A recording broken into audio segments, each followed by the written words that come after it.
Hello everyone, it's time for us to go and take a look at the 2017 Retina Macbook Pros and see how these particular MacBooks hold up in 2024. Now, the funny thing is that with these particular MacBooks, they were very good, they were very solid when they first came out, and I still think for a lot of people, they're still very relevant, very good, MacBooks. The only thing is that these MacBooks were plagued with a couple of things and, that weren't really the best things going for these types of Macs.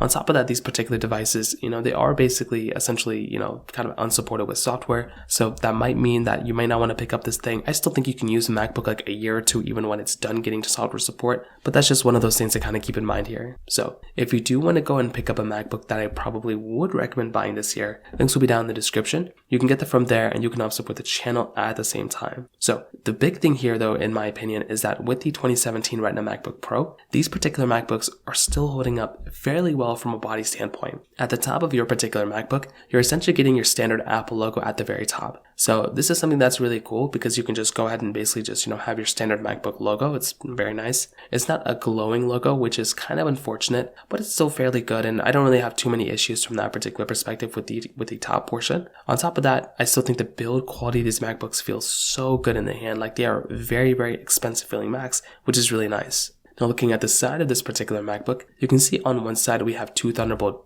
3 ports actually, which is very nice. It's super cool to have these types of Thunderbolt ports just laying around. It depends on which model you get. There are some that have 2 USB Type-C ports. There's some that have 4. If you get the 15-inch model, clearly that thing is going to have a little bit more functionality, but still with the 13-inch model, you're probably going to be okay. And once again, it's not really going to be that big of a problem, I would say, from that particular perspective. So I still think these MacBooks hold up very well from just the I/O. And the thing I liked a lot about these particular MacBooks was that this, generation of MacBooks, you could dock up to multiple displays. So you could dock it up to one display and then daisy chain it to another one. You could do a, dual type of display coming out from the ports of these things. And that was one of the problems I had with the M1 MacBooks.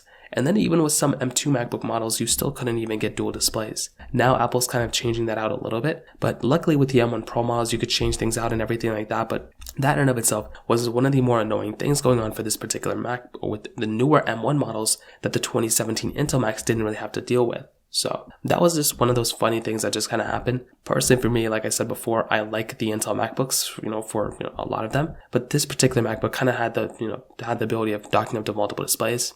On the bottom, you don't really have anything else going on, just the standard type of screws and everything you can kind of take apart this MacBook with. Now, opening this particular MacBook up, this is where things kind of get a little interesting. So at the bottom half of this particular MacBook, you have the keyboard. Now, this keyboard was very much hit or miss for a lot of people. Either people kind of liked it or they really hated it. And I think for a vast majority of people, they pretty much hated it, to be honest. The thing with the 2017 Retina MacBook Pro is that this particular MacBook was basically giving you, the butterfly keyboard. Now this keyboard had a problem continuously where it would just constantly just either die out so it wouldn't work properly. And the other issue was that this particular keyboard just not only would it not work, but it would fail all the time. So this type of keyboard, that was a big issue that was going on for this particular device. And that was kind of the problem that you were running into with this type of MacBook. Now, I like these MacBooks, I think they're great, but the problem if you're just going to continuously just get hit by this bad faulty keyboard, you can just be using this keyboard one day, like on a work trip, and then it would just randomly die out, or the keys wouldn't work, or the spacebar would tap in extra buttons.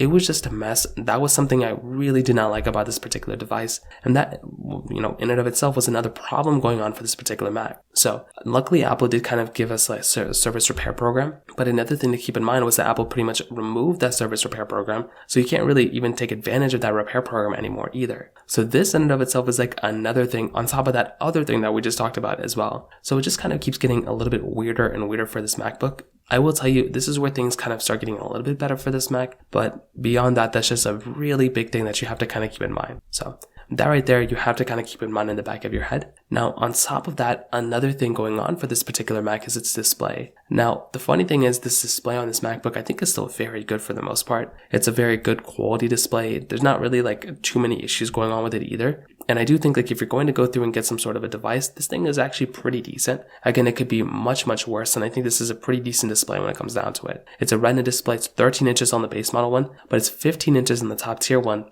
And I do think that's once again, a super cool thing going on for this particular device as well. And I do think if I'm going to go through and buy some sort of a MacBook, I like this one having that type of display. Software-wise, as I mentioned, this thing is, it was supported with software, which was nice. Unfortunately, though, it's kind of been unsupported with software for a little bit of time now. And that is a little bit of a problem that you're kind of running into when you're getting this type of display or getting this type of MacBook, is because it's not really going to be, up to date in terms of the software perspective. So that is one of the problems that you're kind of running into. And like, if you're wanting a device that's going to be taking you in a better performing perspective, this really isn't going to be the one for you, which, like I said before, is kind of the issue. You probably want to have that device that's going to be giving you like the way better performance in terms of, software. Unfortunately, it's not really looking like this is the one for you, but again, it's okay. I guess it's okay at the end of the day. But I do think the performance of these types of Macs are actually not that bad. Like, I think Apple has done a notoriously pretty good job with the performance sometimes, like now with the M chipsets, but the Intel days was a little bit interesting. One of the problems I would always run into with almost every single Intel Mac that I ever had was the fans. I feel like Apple just didn't know how to like throttle the fans perfectly well for these types of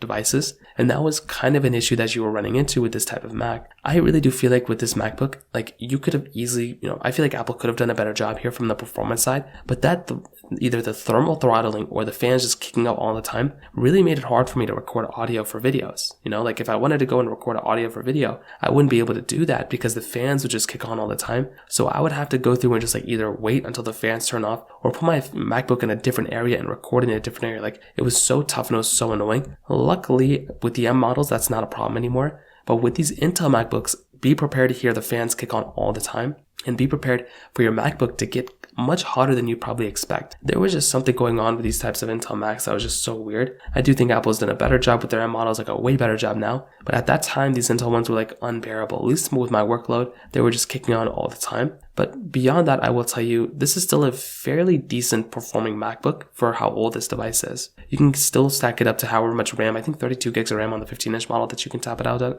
And you can spec out this particular Intel chipset whichever way you want to as well. So you don't necessarily just have to go for the cheaper one, you can go for the more expensive one as well and get a little bit more power. But the big thing is probably going to be the size of the MacBook you choose, whether you pick the 13-inch or 15-inch one. And there are different models you can kind of spec out in. It's a little bit different now because with our M models, it's kind of like, if you choose a bigger size, you can still kind of spec it out to the same type of performance for the most part. But at this time, it was slightly different. So what I will definitely tell you with this particular MacBook with the Intel Macs, I like these MacBooks. I like them for what they brought. They were really cool. They brought a lot of stuff to the table. I will just tell you, I'm just not the biggest fan of these particular MacBooks for the most part anymore because they're unsupported with software, because they had the faulty keyboards, and there were just so many issues going around for these particular MacBooks at that moment. I think beyond that, these Macs are still very good, for if you want to still kind of use them, but I probably wouldn't recommend using them for the average person because you might run into some problems. You might be running into some keyboard issues. And I just think these things are way more faulty and pretty much just not worth the issues that you're probably going to run into, especially considering how old this MacBook is. I would much rather recommend you to buy like a M1 MacBook Pro or M1 MacBook Air rather than buying one of these types of MacBooks. So in terms of that kind of covers it up there. If you have any other thoughts or questions, please let me know in the comment section below. Hit the like button, that would mean so much, but definitely hit that subscribe button. More importantly than everything else, I love every single one of you guys. Hopefully I'll catch you guys in the next video. Peace out till then.